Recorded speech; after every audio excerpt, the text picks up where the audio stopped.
श्रीलंका इस समय आजादी के बाद के सबसे खराब दौर से गुजर रहा है। स्थिति बद से बदतर की ओर जाती दिख रही है। इस बीच श्रीलंका के राष्ट्रपति गोटाबाया राजपक्षे ने देश में आपातकाल लगाने का फैसला लिया है। जारी आदेश में कहा गया है कि देश की सुरक्षा और जरूरी सेवाओं की आपूर्ति के रखरखाव के लिए ये फैसला लिया गया है। अब राष्ट्रपति राजपक्षे की ओर से फैसला उस समय लिया गया है जब उनके और उनकी सरकार के खिलाफ देश में प्रदर्शन तेज हो चुका है। जब से श्रीलंका में आर्थिक संकट पैदा हुआ है, जब से देश दिवालिया होने की कगार पर पहुंच गया है, राष्ट्रपति के खिलाफ लोगों का गुस्सा फूट रहा है। गुरुवार को गोटाबाया राजपक्षे के आवास के बाहर भी हिंसक प्रदर्शन देखने को मिला था। हालात इतने बिगड़ गए कि पुलिस बल ने प्रदर्शनकारियों पर वाटर कैनन का इस्तेमाल किया। उन पर जमकर लाठियां भी बरसाई गई। श्रीलंका में जारी आर्थिक संकट की वजह से लोग सड़कों पर आ गए हैं और सरकार के खिलाफ प्रदर्शन कर रहे हैं।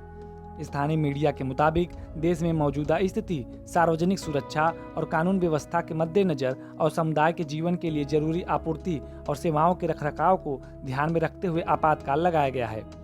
अब ये प्रदर्शन सिर्फ राष्ट्रपति के आवास के बाहर देखने को नहीं मिल रहे हैं। श्रीलंका के अलग अलग इलाकों से ऐसी तस्वीरें सामने आ रही हैं। पुलिस से झड़प हो रही है, आंसू गैस के गोले दागे जा रहे हैं और जमीन पर माहौल तनाव का बना हुआ है। उधर श्रीलंका एक साथ कई चुनौतियों से जूझ रहा है।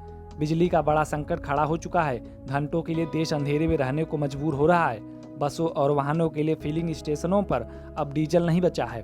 अधिकारियों और मीडिया रिपोर्ट्स के अनुसार श्रीलंका में सार्वजनिक परिवहन की सेवाएं बुरी तरह प्रभावित हो गई हैं। इस सब के अलावा श्रीलंका में छात्रों की पढ़ाई पर भी इस आर्थिक संकट का जबरदस्त असर देखने को मिल रहा है। पहली बार देश में कागज की ऐसी किल्लत हो गई है कि परीक्षाओं को ही अनिश्चित काल के लिए स्थगित कर दिया गया है। इन सब चुनौतियों से परेशान होकर ही कई लोग सड़क पर उतर आए हैं।